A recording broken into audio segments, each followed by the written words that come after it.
Pak, mungkin bisa dijelasin terkait acara konsolidasi hari ini, Pak? Ini konsolidasi perdana, jadi memang kita mulai dari hal-hal kecil dulu.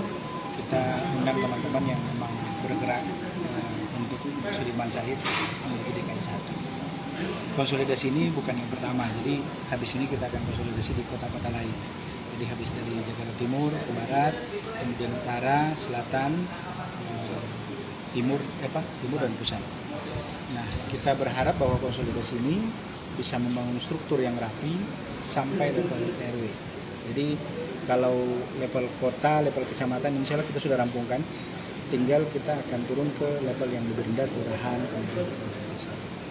Konsolidasi seperti ini kita upayakan supaya jaring itu bisa sampai betul-betul ke bawah.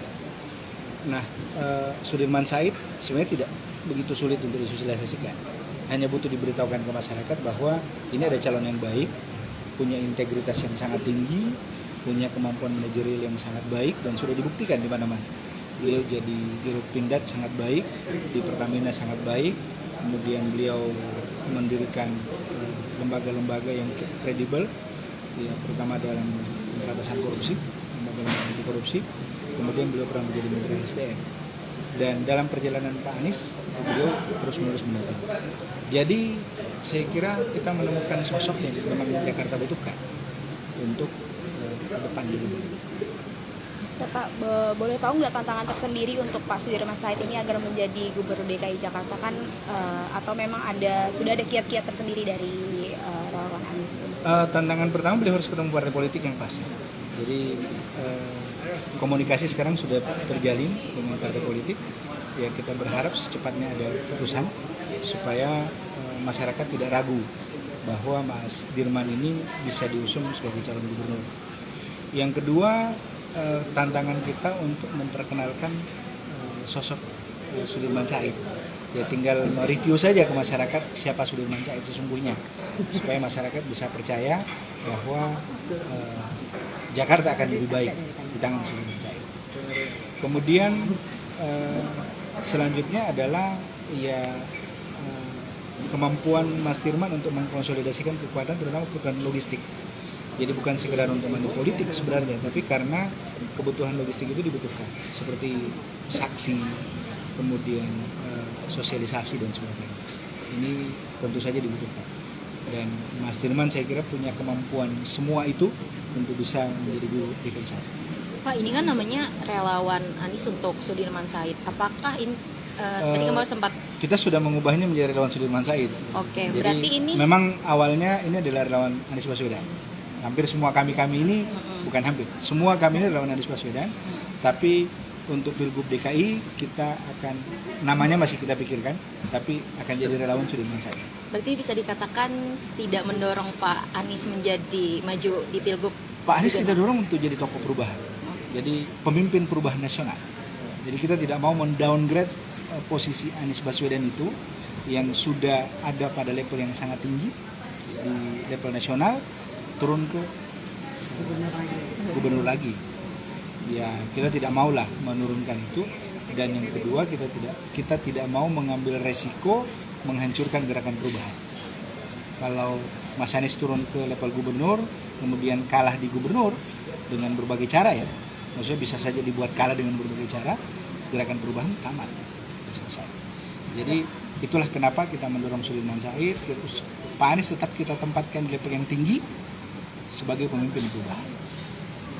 Pak, tadi kan bilang udah koordinasi dengan 5 partai, Pak, ya. Nah, respon dari 5 partai ini gimana, Pak, terhadap Sudirman Said? Jadi komunikasi dengan partai-partai politik ini sangat positif. Mereka membuka diri dengan Pak Dirman. Ya, namanya proses proses perkenalan itu saling menjajaki, ya pasti ada proses.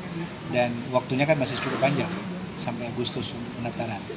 Insya Allah Pak Dirman dapat partai politik untuk Pilgub 2024. Pak, izin boleh sebutkan kelima partai yang dijajaki itu Tentu siapa tidak, saja? tentu tidak etis. Partai mana aja? Atau salah satunya? Enggak lah, jangan menyebut partai politik. Satu atau salah dua? Atau Jangan, lebih Pak. mayoritas di partai Koalisi Perubahan? Kalau 5 berarti tidak mayoritas kan? Akan ada yang di luar, ada yang di dalam. Tapi dari Dari koalisi lima itu. dari Kalau lima itu perubahan pastilah terjadi komunikasi. Selama ini komunikasi dengan partai politik kan PKS Pak, memang Mas Dirman. Komunikasi dengan PKS Mas Dirman, dengan Nasdem, Nasdem iya, PKB. dengan Demokrat juga iya kan. Jadi komunikasi Mas Dirman lah yang komunikasi. Di koalisi perubahan pun proses komunikasi itu ya semua kan Mas Dirman yang komunikasi. Kalau koalisi Kim kemungkinan ya nggak Pak? Atau sebenarnya tidak ada Kim, artinya 5 partai itu ya koalisi perubahan dan 03, 2 partai dari 03.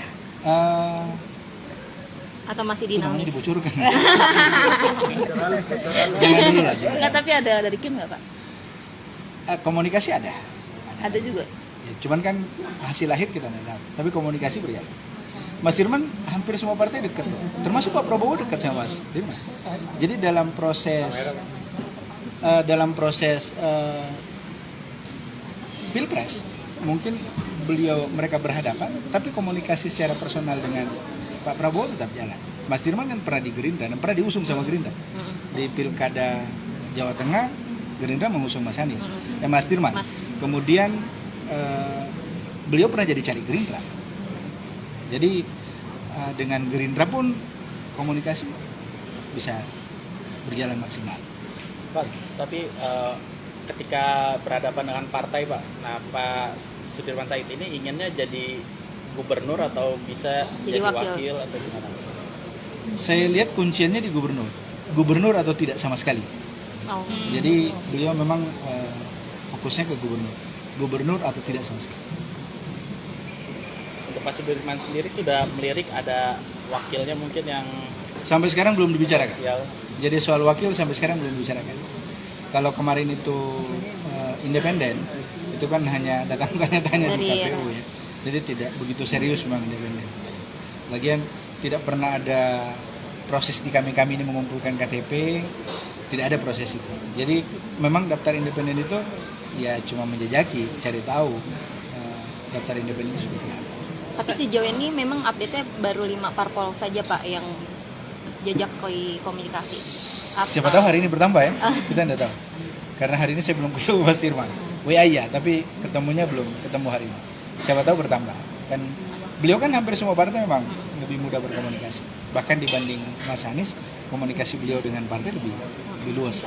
Di antara beberapa parpol kan Bapak tadi hanya menyebutkan Partai Gerindra. Contohnya, apakah memang Partai Gerindra yang paling berpeluang untuk Oh, enggak juga. mendukung? Saya kan menyebutnya peluang komunikasi. Dengan siapapun saya kira terbuka.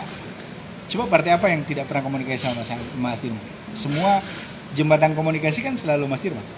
Jadi ya memang semua partai, semua komunikasi. Dengan P3 beliau mudah komunikasi, dengan Gerindra juga bisa, bahkan langsung dengan Pak Prabowo, dengan Demokrat ya dalam prosesnya kan kita lihat sendiri bagaimana kedekatan AHY dengan Mas Dirman misalnya. Kemudian dengan Golkar juga saya kira komunikasi dengan Pak Erlangga dengan Mas Dirman juga baik-baik saja. Jadi saya kira tidak ada partai di antara 8 berapa partai sih yang ada di Jakarta itu semua komunikasi ini bisa. Kalau nggak salah ada 10 partai di Jakarta, termasuk PSI dengan Perindo. Tapi Pak, kalau hubungan atau komunikasi Pak Dirman sama Pak Anies sejauh ini gimana nih Pak? Sejauh ini baik-baik saja. Selama ini tidak ada masalah. Habis lebaran kemarin Mas Anies ke rumahnya Mas Dirman. Cukup lama, hampir 3 jam di sana. Berarti Udah direstuin lah ya Heeh. Pak Anies. Pak Dirman maju. Saya sih berharap satu saja yang maju ya di antara keduanya. Jadi saya berharap Mas Dirman disupport sama Mas Anies. Oke. Siap, terima kasih Pak. Iya.